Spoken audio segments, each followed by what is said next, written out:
बागेश्वर धाम सरकार का दरबार है, वहां हनुमान जी बालाजी रूप में विराजे हैं।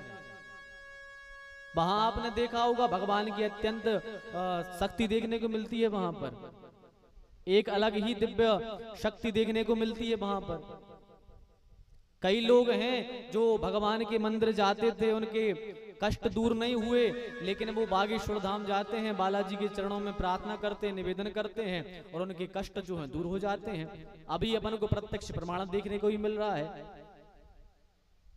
मिल रहा कि नहीं मिल रहा? तो ऐसी भगवान की शक्ति होती है भैया। लोग कहते हैं भगवान नहीं होते, भगवान नहीं होते। अब लोग जब कहते हैं, देखो क्या होता है कि जब जब धर्म की हानि होती है तब तक भगवान कोई ऐसा चमत्कार करते हैं जिससे वह सिद्ध कर देते हैं कि हमें भूलना नहीं, अभी हम इस दुनिया में हैं। भगवान ये जता देते हैं, भगवान ये याद दिला देते हैं कि अभी दुनिया में भूलना नहीं, अभी हम हैं। क्योंकि लोग क्या करते हैं, यहां वहां जाने लगते हैं। अपने यहाँ 33 कोटि देवता हैं, उनसे जब व्यक्ति की पूर्ति नहीं हुई तो अनेक पंथों में जाने लगते हैं, पथभ्रष्ट हो जाते हैं। तो भगवान कोई ना कोई ऐसा चमत्कार करते हैं, ऐसा कोई दिव्य दृष्टि अपनी दे देते हैं किसी को कि जिसके कारण हमें भगवान की प्रतीति होती है, भगवान की हमें अध्यक्षता का पता लगता है कि भगवान इस दुनिया में अभी हैं। तो अभी तो हमारे क्षेत्र में चल रहा है भैया, हमारे क्षेत्र में बागेश्वर धाम चल रहा है कि जो देश विदेशों में भी खूब नाम कमा रहे हैं। बालाजी की जय जयकार तो देश विदेश में भी हो रही है, हनुमान जी की जय जयकार हो रही है सब जगह। तो हनुमान जी प्रत्यक्ष देवता हैं और वो अपना चमत्कार दिखा भी रहे हैं। तो संतों के पास में वो है, वहां है ना दादा गुरुजी, दादा गुरुजी की वो कहते हैं दादा गुरुजी कृपा है। तो दादा गुरुजी माने कौन? संत ही तो है वो। तो भगवान के यहाँ जाकर के, वहां जाकर के आपके कष्ट दूर हो रहे हैं, ये संतों के यहाँ तो जाकर आपके कष्ट दूर हो रहे हैं।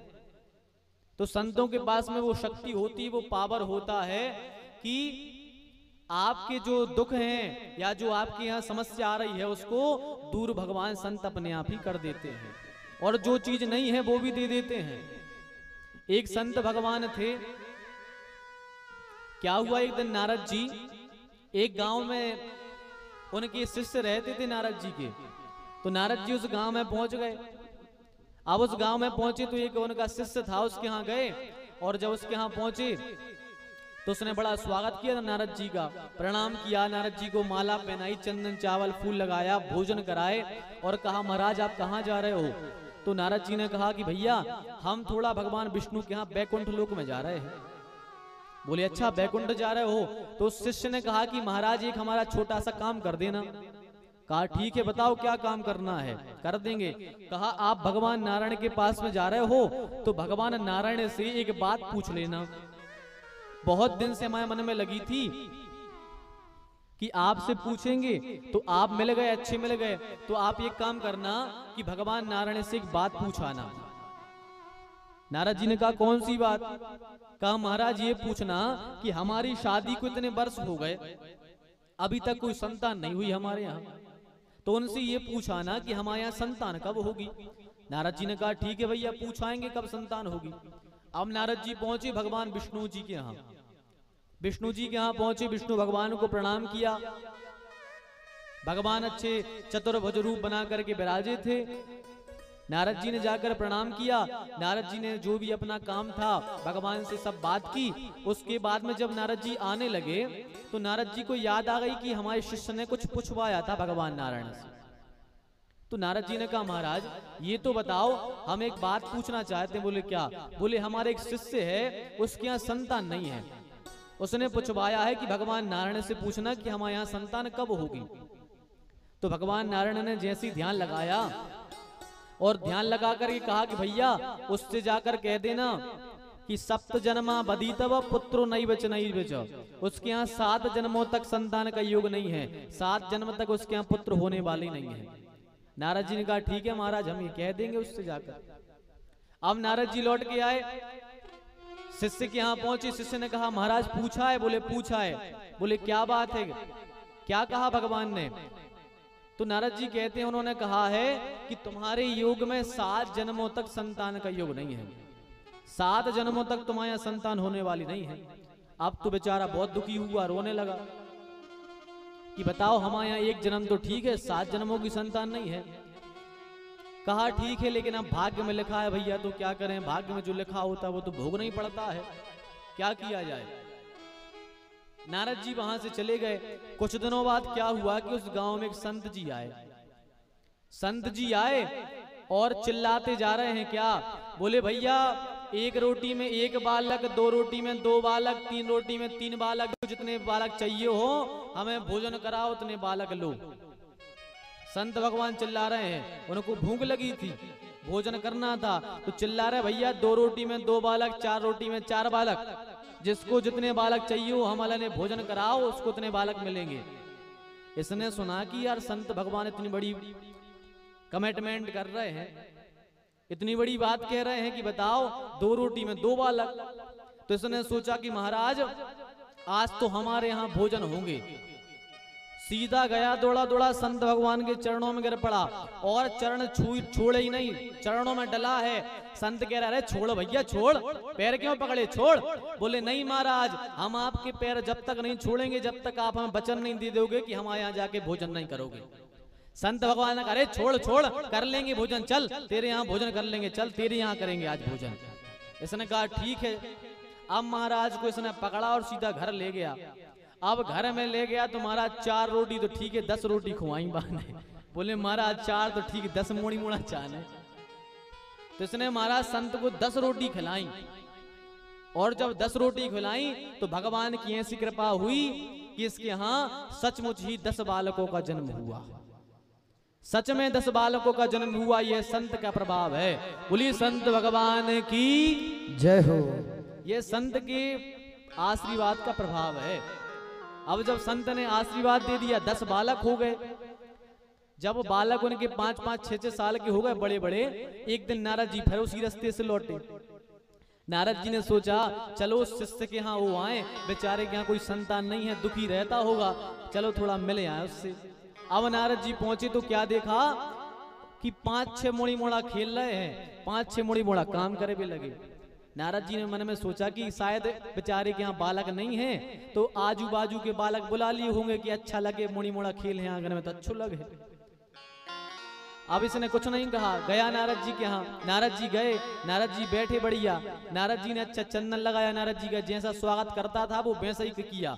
एक बालक से कहा जाओ जल लेके आओ, संत भगवान के चरण धुलाओ। एक से कहा जाओ जल लेके आओ पीने के लिए।